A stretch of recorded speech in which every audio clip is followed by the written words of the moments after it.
오늘 하나님 말씀 고린도전서 3장 16절 17절 말씀을 봉독해 드리겠습니다. 너희는 너희가 하나님의 성전인 것과 하나님의 성령이 너희 안에 계시는 것을 알지 못하느냐. 누구든지 하나님의 성전을 더럽히면 하나님이 그 사람을 멸하시리라. 하나님의 성전은 거룩하니 너희도 그러하니라. 아멘. 우리가 지구촌에서 삶을 살아가면 누구나 집이 필요합니다. 집에서 삽니다. 동물도 심지어 파충류, 곤충류도 다 자기 집이 있습니다. 그런데 우리가 생각하는 집과 또 성경에서 말하는 집은 너무나 다른 의미를 가지고 있습니다. 예수님께서는 자신이 집이라고 말씀합니다. 요한복음 2장 19절 말씀 보시면 예수께서 대답하여 이르시되 너희가 이 성전을 헐라 내가 사흘 동안에 일으키리라. 아멘. 이 성전을 헐라, 이 성전은 예수님을 말씀합니다. 사흘 동안에 일으키리라. 이 성전을 헐라 내가 사흘 동안에 일으키리라. 이 말씀은 예수님께서 십자가에 죽으셔도 사흘 만에 부활하실 것을 말씀합니다. 21절 말씀, 그러나 예수는 성전된 자기 육체를 가리켜 말씀하신 것이라. 19절에 말씀하셨던 것을 21절에 확실하게 예수님이 성전인 것을 말씀하고 있습니다. 고린도후서 5장 1절 말씀 보시면 만일 땅에 있는 우리의 장막집이 무너지면 하나님께서 지으신 집 곧 손으로 지은 것이 아니요 하늘에 있는 영원한 집이 우리에게 있는 줄 아느니라. 아멘. 여기에 장막집도 역시 우리의 육체를 가리킵니다. 사도 바울은 본문에서 너희가 하나님의 성전인 줄을 알지 못하느냐라고 묻고 있습니다. 우리가 하나님의 성전이라는 말씀은 성경 다른 곳에서도 많이 말씀하고 있습니다. 누구보다도 사도 바울이 이 말씀을 강조하고 있다는 것을 우리가 기억해야 됩니다. 우리 모두가 하나님의 성전들이라는 거죠. 자, 그러면 하나님의 집이란 어떤 의미가 있습니까? 하나님께서 이 집이 내 집이다 라고 말씀하시는데 그 말씀은 어떤 의미가 있습니까? 첫째는 하나님께서 직접 지으신 집이라는 말입니다. 우리 모두가 하나님의 피조물들이죠. 우리에게는 우리를 지으신 창조주가 계십니다. 창조주 하나님을 모르는 사람은 어떤 사람입니까? 시편 14편 1절 말씀 보면 악한 사람, 부패하고 가증한 사람이라고 합니다. 자, 어리석은 자는 그의 마음에 이르기를 하나님이 없다는도다. 그들은 부패하고 그 행실이 가증하니 선을 행하는 자가 없도다. 아멘. 하나님을 모르는 사람은 그렇게 표현한 거예요. 어리석은 사람이다. 부패하고 행실이 가증한 사람이다. 선을 행하는 자가 없다. 이렇게 말씀합니다. 시편 53편 1절 말씀 보시면 어리석은 자는 누구요? 어리석은 자는 그의 마음에 이르기를 하나님이 없다 하도다. 그들은 부패하며 가증한 악을 행하며 선을 행하는 자가 없도다. 아멘. 하나님을 모르면 다 이렇게 됩니다. 그러면서도 자기들이 제일 잘났다고 자랑을 합니다. 정말 빨리 깨달아서 어둠에서 깨어나야 됩니다. 그러므로 전도서 마지막 장인 12장은 이렇게 말씀합니다. 전도서 12장 13절 14절 일의 결국을 다 들었으니 하나님을 경외하고 그의 명령들을 지킬지어다. 이것이 모든 사람의 본분이니라. 하나님은 모든 행위와 모든 은밀한 일을 선악간에 심판하시리라. 아멘.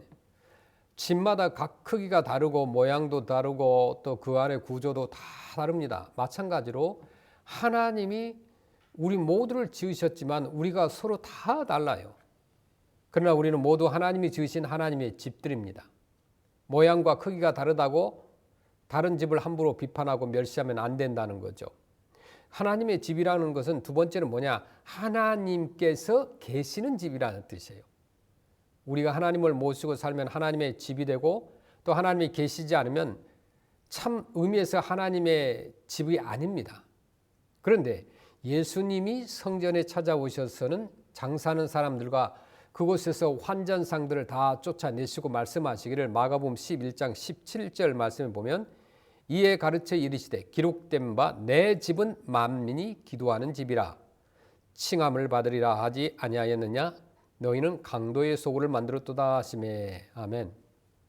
정말 이렇게 무섭게 책망하죠. 하나님은 기도하는 사람들이 있는 집에 계신다는 거죠. 장사꾼들과 또 강도들이 있는 곳에는 계시지 않습니다. 우리는 오늘 우리 교회들이 진정으로 하나님이 사시는 집인지 진지하게 한번 생각해 봐야 돼요. 교회라고 우리가 이름을 붙여 놓았지만 정말 주님이 계신 곳인가, 이게 중요합니다.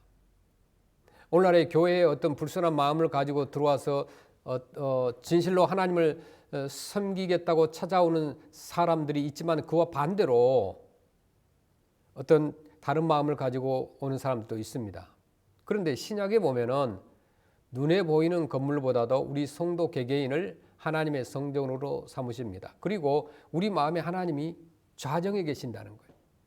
그 사실을 우리는 예수님의 이름에서부터 알 수 있습니다. 예수님께서 태어나시기 전에 선지자 이사야가 예언하기를 장차 처녀가 아들을 낳을 것인데 그 이름을 임마누엘이라 할 것이라 라고 했어요. 이사야 7장 14절 말씀 보시면 그러므로 주께서 친히 징조를 너희에게 주실 것이라 보라 처녀가 잉태하여 아들을 낳을 것이요 그의 이름을 임마누엘이라 하리라. 아멘. 임마누엘이라는 말씀은 하나님이 우리와 함께 계신다는 뜻입니다. 마침내 하나님이 동정녀 마리아의 몸에서 탄생하심으로 육신을 입고 이 세상에 오셨습니다. 그분이 바로 예수님이십니다. 예수님은 우리와 함께 계시려고 오셨어요. 주님은 12제자를 택하셨는데 그 첫 번째 목적이 뭡니까? 그들과 함께 하시겠다는 것이었어요. 마가복음 3장 14절에 이에 12를 세우셨으니 이는 자기와 함께 있게 하시고 또 보내사 전도도 하며. 아멘. 또한 예수님께서는 부활하신 후에 승천하시면서 제자들에게 마태복음 28장 20절에 보면 내가 세상 끝날까지 너희와 항상 함께 있으리라고 약속을 했어요.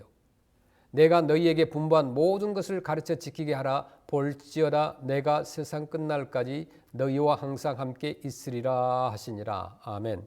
그런데 예수님은 성령을 보내주심으로 그 약속을 이루어 주셨습니다. 이제는 육신을 가지신 하나님이 아니라 영이 되어서 우리의 마음에 찾아오시는 하나님이십니다. 그래서 성령을 받으면 그 하나님이 우리의 마음에 계신다는 거예요. 그러나 성령이 없는 사람은 하나님이 마음에 와 계시지 않는 사람입니다. 성령이 없는 사람이 되면 사람들은 육신을 따라서 행하고 하나님을 대적하는 자가 됩니다. 유다서 11장 18절 19절 보겠습니다. 그래서 이런 자들에 대해서 말씀하고 있죠. 그들이 너희에게 말하기를 마지막 때에 자기의 경건하지 않은 정욕대로 행하며 조롱하는 자들이 있으리라 하였나니. 19절에 이 사람들은 분열을 일으키는 자며 육에 속한 자며 성령이 없는 자니라. 아멘. 성령께서 하나님의 성전이 우리 마음에 찾아오시면 예수님의 경우처럼 제일 먼저 청결케 하시는 일부터 하신다는 겁니다. 우리 마음의 숨은 죄를 회개하게 하시고 마음을 거룩하게 만드십니다. 그리고 악한 것은 모양뿐 아니라 생각조차도 버리게 만드십니다. 마음에 늘 찔림을 주시고 죄를 멀리하도록 하십니다. 그뿐만 아니라 우리 마음에 거룩한 소원을 넣어주시고 하나님을 찾는 간절한 마음을 주십니다. 그래야 하나님의 뜻을 깨닫게 하고 목숨을 바치며 살아가는 사람이 되도록 역사하신다는 것입니다. 성령께서 우리 모두에게 찾아오셨습니다. 성령께서 우리 하모니 성도들에게 마음에 거룩한 소원을 주셨습니다. 하나님의 뜻을 깨달으면서 거룩한 일에 거룩한 부담과 또 거룩한 비전을 주셨던 것입니다. 저는 이 일을 위해서 오랫동안 기도했었습니다. 우리 모든 성도들과 함께 기도했었습니다. 하나님을 향한 이 전도와 선교 또 교육을 위해서 하나님의 집인 하모니 드림스 선교센터가 필요하다는 것을 우리가 오랫동안 기도했습니다. 정말 하나님께서 기뻐하시게 쓰임받도록 우리 모두 헌신하기를 우리가 간절히 기도합니다. 하나님의 집이란 세 번째로 하나님께서 소유자이시고 관리하시는 집이라는 것입니다.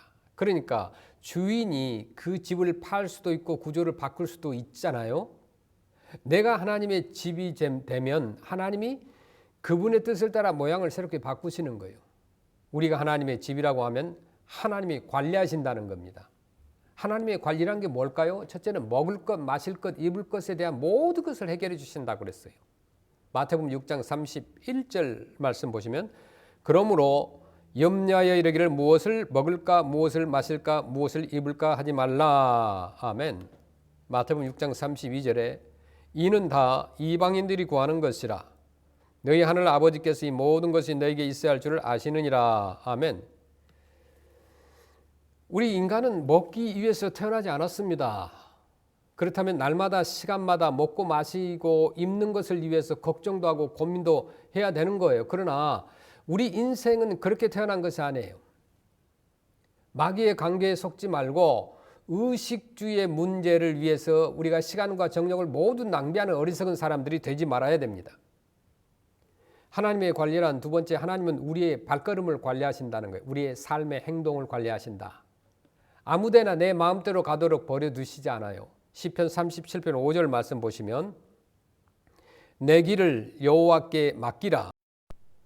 그를 의지하면 그가 이루시고 37편 6절에 내 의를 빛같이 나타내시며 내 공의를 정오의 빛같이 하시리로다. 시편 55편 22절에 내 짐을 여호와께 맡기라. 그가 너를 붙드시고 의인의 요동함을 영원히 허락하지 아니하시리로다. 또한 잠언 16장 3절 말씀 너의 행사를 여호와께 맡기라. 그리하면 내가 경영한 것이 이루어지리라. 아멘. 베드로전서 5장 7절 말씀 너희 염려를 다 주께 맡기라. 이는 그가 너희를 돌보심이라. 로마서 12장 19절 말씀 내 사랑하는 자들아 너희가 친히 원수를 갚지 말고 하나님의 진노하심에 맡기라. 기록되었으되 원수 갚는 것이 내게 있으니 내가 갚으리라고 주께서 말씀하시니라. 아멘. 그러니까 하나님께서 우리를 매니저먼트 해준다는 거예요. 그러면 그 의미가 뭘까요? 하나님은 우리의 행위와 마음까지도 주장하신다는 겁니다. 우리의 마음을 청결하게 하시는 하나님은 우리 마음에 더러운 것이나 악한 것이 들어오지 못하도록 지켜주시고 또 만일 악한 생각이라도 하게 되면 곧 찔림을 주셔서 회개하게 하시고 버리게 하신다는 겁니다. 그래야 해서 늘 하나님의 뜻을 생각하고 살게 하시고 또 하나님의 사랑을 느끼면서 살아가게 하십니다. 이렇게 될 때 먼저 하나님의 나라와 그의 의를 구하면서 하나님이 나를 이 세상에 보내주신 뜻을 깨달아서 그 뜻을 행하는 사람들이 되게 하신다는 거죠. 그러면 두 번째 하나님의 집을 잘 관리하라고 우리에게 말씀하시는데 자 고린도전서 3장 17절 말씀 보면 누구든지 하나님의 성전을 더럽히면 하나님이 그 사람을 멸하시리라. 하나님의 성전은 거룩하니 너희도 그러하니라. 아멘. 이 17절 말씀에 두 가지로 설명하고 있는데 하나는 소극적으로 더럽히지 말라고 그랬어요. 성전을 더럽히지 말라. 또 하나는 적극적으로 거룩하게 하라고 그랬습니다. 성경 말씀 전체에서 일관되게 강조하는 것은 뭐냐면 하나님의 집을 더럽히지 말라고 말씀합니다. 경고하죠. 좀 더 구체적으로 어떻게 하지 말라는 것입니까? 하나님의 집을 더럽히지 않으려면 어떻게 하지 말아야 될까요? 첫째는 내 집을 그러니까 하나님의 집을 장사꾼들의 집으로 만들지 말라고 말씀합니다. 예수님께서 성전에 찾아가시니까 성전 안에서 매매하는 자들이 가득해 있습니다. 그 환전상들도 많이 있었습니다. 그래서 채찍으로 노끈을 만드셔서 다 쫓아내신 거예요.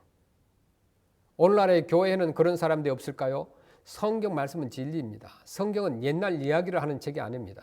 지금 우리에게 일어나고 있는 것을 보여주는 책입니다. 그러니까 오늘날에도 그런 사람들이 교회 안에 가득하게 있을 수도 있다는 거예요. 세상적인 욕심을 채우기 위해서 교회를 다니는 사람도 있습니다. 우리의 몸도 세속적인 욕심을 위하여 쓰면 안 된다는 것입니다.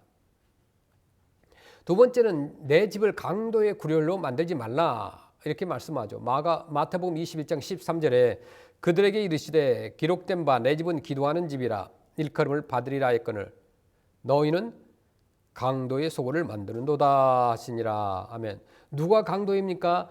예수님은 나는 양의 문이다, 나는 선한 목자다라고 말씀하시는 가운데서 강도에 대해서 언급합니다. 그러니까 나보다 먼저 온 자는 다 절도요 강도라고 하셨어요. 도둑이 오는 것은 도둑질하고 죽이고 멸망시키려는 것뿐이라고 하셨습니다. 예수님보다 먼저 온 자가 누구입니까? 그러면 구약에 나오는 신앙의 위인들을 가리키는 말씀일까요? 그 말씀이 아닙니다. 그러면 누굽니까? 예수님보다 먼저 온 자, 곧 예수님보다 선배요 형이라고 생각하는 자들을 가리키는 거예요. 예수님보다 더 잘난 체 하는 자들을 말하는 거예요. 그래야 예수님의 말씀을 함부로 비판하고 멸시하면서 자기의 이론을 주장하는 자들이 예수님보다 먼저 온 자, 그렇게 표현한 거예요. 그런 자들은 예수님 당시에도 가득했고 오늘날 역시 교회 안에도 있습니다. 우리 크리스찬들 가운데도 있죠. 이런 자들이 거짓 선생들이라는 거죠. 겉으로는 대단한 학자인 척하면서 교묘한 말로 사람들의 마음과 정신을 현혹합니다. 요즘 많은 그 뉴스나 그 유튜브나 인쇄물들을 통해서 거짓말하는 사악한 거짓 무리들이 얼마나 많은지 몰라요. 정말 조심해야 됩니다. 그러나 그들의 마음이나 사상 속에 하나님을 경외함이 없어요. 예수님을 바로 아는 지식이 없습니다. 그들도 입술로는 예수님을 사랑한다고 하고 또 예수님의 십자가 은혜를 찬양한다고 하지만은 실은 자기의 영광을 더 나타내려고 하고 또 우리가 십자가를 지고 주님을 따라가야 할 것을 가르치지 않고 우리는 이미 다 구원받은 것처럼 말하면서 주님의 구원을 싸구려로 만들고 있습니다. 이 사람들은 예수님이 하신 말씀을 그대로 전하지 않습니다. 자기 마음대로 엄청난 바겐세일을 해서 팔아먹고 왜곡하고 전하려고 합니다. 싹군들이 많아요. 마태복음 18장 3절 보겠습니다. 이르시되 진실로 너희에게 이르노니 너희가 돌이켜 어린 아이들과 같이 되지 아니하면 결단코 천국에 들어가지 못하리라. 아멘. 이 사람들은 절대로 그런 말을 하지 않습니다. 우리는 예수님 믿으니까 이미 구원을 다 받았다라고 말해요. 어린이 같이 되라고 강조하는 일이 없어요.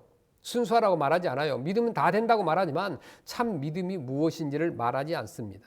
이런 사람들이 성도들의 영혼을 노략질하는 강도들과 같다는 것입니다. 하나님의 집을 더럽히지 않으려면 이런 일을 조심하라고 경고하고 계십니다.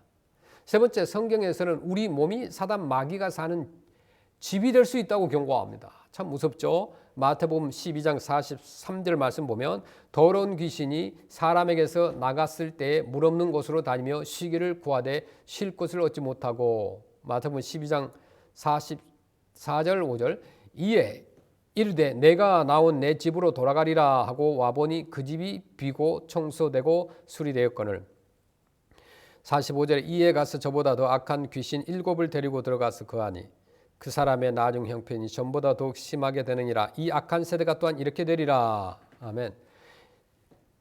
사울 왕도 처음에는 성령이 충만했던 사람이었습니다. 처음부터 악한 사람이 아니었어요. 그러나 하나님의 계명을 어기게 되니까 버림을 받았고 악신이 들어와서 그를 이상하게 만들었습니다. 이에서 한 걸음 더 나아가서 이제 다윗을 시기하고 질투하게 될 때에 도가 지나치게 된 거예요. 자, 여러분 누구든지 하나님의 말씀에 불순종하고 자기의 뜻대로 하려고 하면 악신이 들어옵니다. 더욱이 하나님의 사람을 질투하고 대적하게 되면 악신의 역사가 더 강해지죠.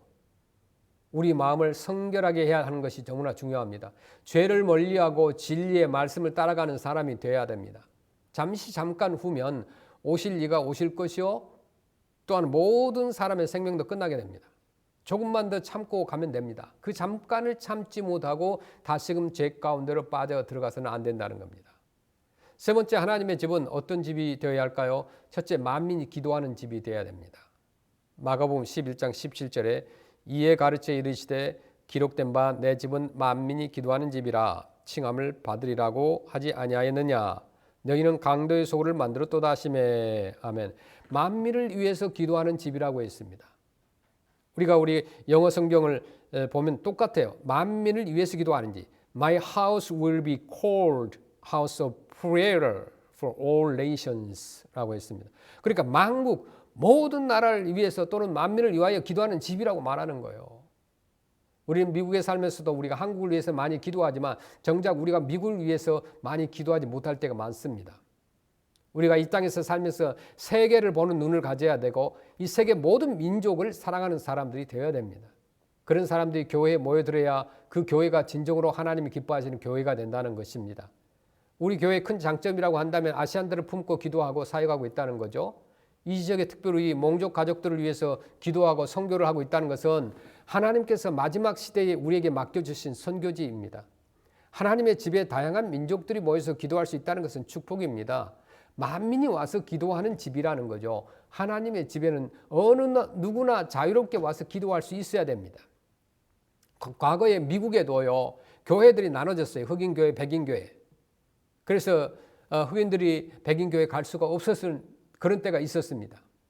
정말 하나님 말씀 믿고 그대로 따라간다고 하는 보수적이라 하는 사람들이 정말 그런 차별을 했던 적이 있습니다. 큰 죄악을 저질렀던 적이 있습니다.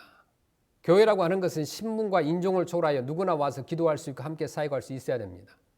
기도하는 사람들이 교회에서 책임을 맡아서 일을 해야 됩니다. 기도하지 않는 사람들은 교회 책임을 맡으면 안 되는 거예요.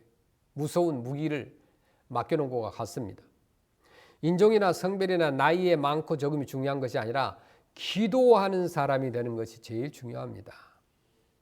하나님을 부지런히 구하고 전능하신 이에게 기도할 줄 아는 사람이 중요하다는 거죠.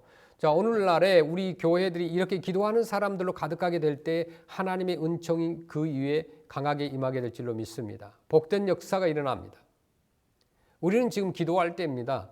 합력하여 기도할 때입니다. 거룩한 소원의 제목인 우리 하모니 드림센터를 위해서 기도해야 됩니다. 지금 우리의 능력은 안 되죠.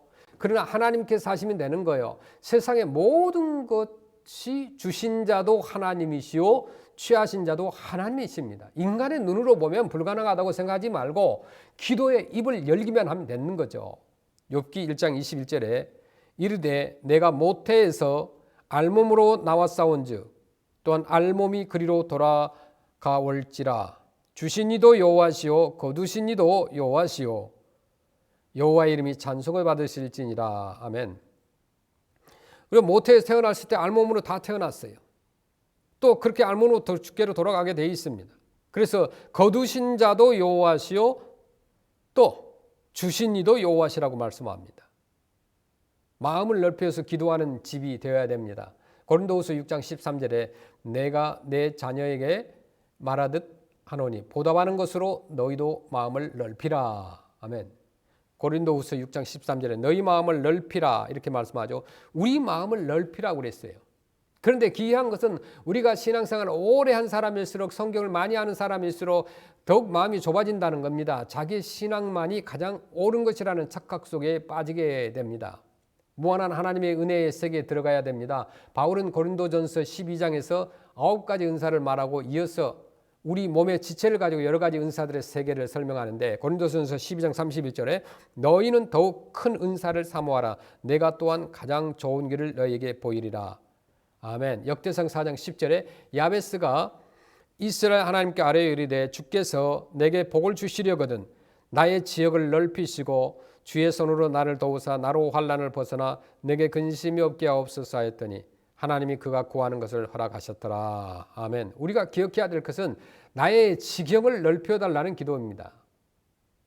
그러니까 눈에 보이는 땅을 넓혀달라는 것으로만 이해하지 말고 우리의 마음과 생각과 사상을 넓혀달라고 그렇게 말씀으로 받아들여야 됩니다. 하나님의 집은 어떤 집이 되어야 될까요? 하나님께 예배하는 집이 되어야 됩니다. 우리가 어떻게 예배를 해야 바른 예배가 될까요? 성령과 진리로 예배를 드려야 되는 거예요. 예배에 대하여 묻는 사마리아 여인에게 예수님께서 그렇게 말씀하십니다. 요한복음 4장 23절에 아버지께 참되게 예배하는 자들은 영과 진리로 예배할 때가 오나니 곧 이때라. 아버지께서는 자기에게 이렇게 예배하는 자들을 찾으시니라. 아멘. 요한복음 4장 24절에 하나님은 영이시니 예배하는 자가 영과 진리로 예배할지니라. 아멘.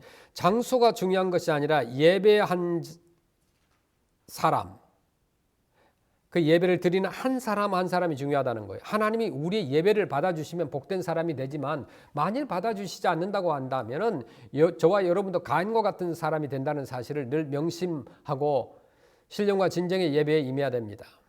영적인 예배를 드려야 된다는 거죠. 로마서 12장 1절에 보니까 그러므로 형제들아 내가 하나님의 모든 자비하심으로 너희를 권하노니 너희 몸을 하나님이 기뻐하시는 거룩한 산 제물로 드리라. 이는 너희가 드릴 영적 예배니라. 아멘. 나를 제물로 바치는 예배를 드려야 진정한 예배라는 것입니다. 마음으로 주님께 노래하고 찬송하라고 그랬어요. 에베소서 5장 19절 말씀 시와 찬송과 신령한 노래들로 서로 화답하며 너희의 마음으로 주께 노래하며 찬송하며. 아멘. 이 말씀처럼 시와 찬송과 신령한 노래를 날마다 부르고 있는지 자신에게 질문해 보시길 바랍니다. 하나님의 집은 어떤 집이 되어야 될까요? 세 번째로 하나님의 말씀이 새롭게 발견되는 곳이어야 됩니다. 하나님의 말씀을 발견하려면 어떻게 해야 됩니까? 우리의 마음이 정직해야 된다고 그랬어요. 열왕기하 22장 3절에 요시야 왕 18째 해에 왕이 무슬람의 손자 아살리아의 아들 서기관 사반을 여호와의 성전에 보내며 이르되 22장 5절에 여호와의 성전을 맡은 감독자의 손에 넘겨 그들이 여호와의 성전에 있는 작업자에게 주어 성전에 부서진 것을 수리하게 하되 열왕기하 22장 8절에 대제사장 hil기야가 서기관 사반에게 이르되 내가 여호와의 성전에서 율법책을 발견하였노라 하고 hil기야가 그 책을 사반에게 주니 사반이 읽으니라. 왕이 율법책의 말을 듣자 곧 그의 옷을 찢으니라. 아멘. 학자들은 이 책을 성전을 수리할 때 발견한 이 책을 신명기라고 말합니다. 성전을 수리할 때 율법책을 발견한 거예요. 우리가 마음을 수리할 때 하나님의 율법책이 새롭게 발견되게 됩니다. 내 마음이 정직해질 때 하나님의 말씀이 보이고 말씀이 들리고 비전으로 확실하게 다가온다는 거예요. 그러나 그냥 방치하면 발견되지 않습니다. 하나님의 말씀을 발견하려고 하면 얼굴에 쓴 수건을 벗어야 된다고 그랬어요. 모세의 얼굴의 광채가 너무도 찬란해서 이제 모세가 얼굴에 수건을 쓰고 백성들과 이야기를 하였습니다. 그런데 오늘날에도 사람들이 구약을 읽을 때에 수건을 그대로 쓰고 있다고 바울은 탄식합니다. 고린도후서 3장 14절 말씀 보면 그러나 그들의 마음이 완고하여 오늘까지도 구약을 읽을 때에 그 수건이 벗겨지지 아니하고 있으니 그 수건은 그리스도 안에서 없어질 것이라. 아멘. 바울은 이 다메섹 도상에서 주님을 만나고는 해보다 더 밝은 빛으로 인해서 눈이 멀어졌습니다. 그러다가 아나니아가 와서 안수하게 되자 눈에서 비닐 같은 것이 벗겨지고 다시 보게 된 거예요. 그때 그는 새로운 눈을 가지게 되었습니다.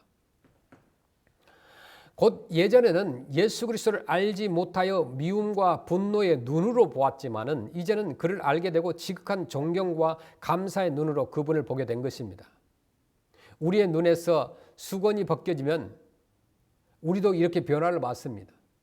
오해와 편견도 버리고 미움도 질투도 버리고 새로운 눈으로 예수님을 바라보는 그러한 크리스찬들이 되어야 될 줄로 믿습니다. 하나님의 말씀을 발견하려고 하면 예수 그리스도 안으로 들어가야 되죠. 그리스도는 하나님의 비밀이라고 했습니다. 우리가 그리스도를 깨닫게 되어 그 안에 들어가면 거기에 지혜와 지식의 모든 보화가 감추어져 있음을 깨닫게 되고 그것을 나의 것으로 만드는 복된 일이 일어나게 됩니다. 고린도서 2장 2절에 이는 그들로 마음의 위안을 받고 사랑 안에서 연합하여 확실한 이해의 모든 풍성함과 하나님의 비밀인 그리스도를 깨닫게 하려 함이니 고린도서 2장 3절에 그 안에는 지혜와 지식의 모든 보화가 감추어져 있느니라. 아멘. 하나님의 집은 어떤 집이 되어야 될까요? 마지막으로 성령의 역사가 일어나는 곳이 되어야 됩니다. 특히 신약시대의 교회는 성령이 오셔야만 합니다. 오순절에 성령이 오심으로 비로소 교회가 시작되었기 때문입니다. 그러니까 성령의 역사가 일어나지 않는 교회는 죽은 교회요. 이미 교회가 아니라는 거죠. 성령이 거하시면서 역사하실 때에 비로소 교회는 교회가 됩니다. 성령의 역사가 진행되는 교회의 특징은 뭡니까? 바로 선교를 합니다. 기도하고 구제를 합니다. 믿음으로 나아갑니다. 비전을 제시합니다. 가난한 자와 헐벗은 자를 돌봅니다. 차세대 자녀들을 키웁니다. 날마다 사람들에게 영향력을 줍니다. 성도들이 하나가 됩니다. 사람의 불가능은 하나님의 가능임을 믿고 나아가게 된다는 거예요. 교회는 살아계신 하나님의 집입니다. 교회는 비록 사람들의 모임이지만 주인은 하나님이 있어요. 교회는 살아계신 하나님의 집으로서 하나님 나라의 생명운동에 참여해야 되는 거죠. 교회 자체가 목적이 아닙니다. 건물 자체가 목적이 아닙니다. 교회는 이 땅에서 하나님의 나라를 건설하는 영적인 전쟁의 전초기지가 되어야 된다는 거죠. 교회를 세우는 선교의 차원을 넘어서 하나님의 나라를 건설하는 하나님의 선교에 동참해야 됩니다. 하나님의 집은 교회는 그리스도의 신비한 교훈의 핵심인 하나님의 진리를 굳게 지켜야 됩니다. 바울은 교회를 진리의 기둥과 터라고 했습니다. 그래서 여기서 기둥이라고 하는 것은 스투엘로스라고 합니다. 그 말은 뻣뻣하다 이런 말에서 유래되었는데 어떤 경우에도 휘청거리지 않는다는 거예요. 그리고 진리와 터 가운데 터는 헤드라이 오마라는 말인데 확고하다는 말이에요. 흔들리지 않는다는 뜻을 갖고 있는 거예요. 그러니까 적당히 타협하지 말고 하나님의 진리를 굳게 지키는 교회가 되어야 한다는 말씀입니다. 오늘날 많은 교회들이 계시록에 나와 있는 사대 교회처럼 겉모습은 아름다우나 영적으로 죽어 있는지 모릅니다. 주님은 이 사대 교회를 향하여서 계시록 3장 1절에 사대 교회의 사자에게 편지하라. 하나님 7영과 7뼈를 가지신 이가 이르시되 내가 내 행위를 아노니 내가 살았다는 이름은 가졌으나 죽은 자로다. 아멘. 아무리 크고 화려할지라도 진리를 세우지 않으면 죽은 교회가 됩니다. 교회가 타락하면 그곳에서 하나님의 영광이 떠나갑니다. 그리고 하나님의 영광이 떠나가면 백성들은 고난을 당하게 되는 거예요. 교회가 영광을 회복하는 길은 뭐냐? 진리의 말씀을 세우는 것이 중요합니다. 성도들이 각각 자신이 있는 곳에서 빛과 소금의 사명을 감당할 때 교회는 칭찬과 영광을 얻게 된다는 거죠. 하나님의 집은 기도하는 집입니다. 선교하는 집입니다. 교육하는 집입니다. 이웃을 위해서 교회의 창고를 열어 구제하는 교회입니다. 차세대를 위해서 일꾼을 키우는 교회입니다. 그러기 위해서 우리는 이 선교센터가 필요하고 그것을 위해서 간절히 기도해야 될 줄로 믿습니다. 시편 27편 4절에 내가 여호와께 바라는 한 가지 일 그것을 구하려니 곧 내가 내 평생에 여호와의 집에 살면서 여호와의 아름다움을 바라보며 그의 성전에서 사모하는 그것이라. 아멘. 우리가 이제 말씀을 받았으니 결단하기를 원합니다. 하나님께서 직접 지으시는 집, 하나님이 계시는 집, 하나님께서 소유하시고 관리하시는 집을 위해서 우리 모두 같이 거룩한 소원을 품고 이재계 아시안 몽 우리 사랑하는 수많은 사람들을 위해서 선교센터를 우리가 필요한데 그것을 위해서 기도하시길 바랍니다. 그래야 우리 하모니 드림센터가 만민이 기도하는 집, 만민을 위해서 기도하는 집, 만민이 와서 기도하는 집이 되기를 소원합니다. 또한 하나님께 예배드리고 또 하나님의 말씀이 새롭게 발견되는 곳, 또 성령 하나님의 역사가 일어나는 날마다 전도되어지는 자들이 더하여지는 거룩한 성전이 되도록 하나 되어서 기도하는 우리 모두가 되기를 소원합니다. 희망과 미래의 하나님께서 우리와 함께 하실 줄로 믿습니다. 아멘.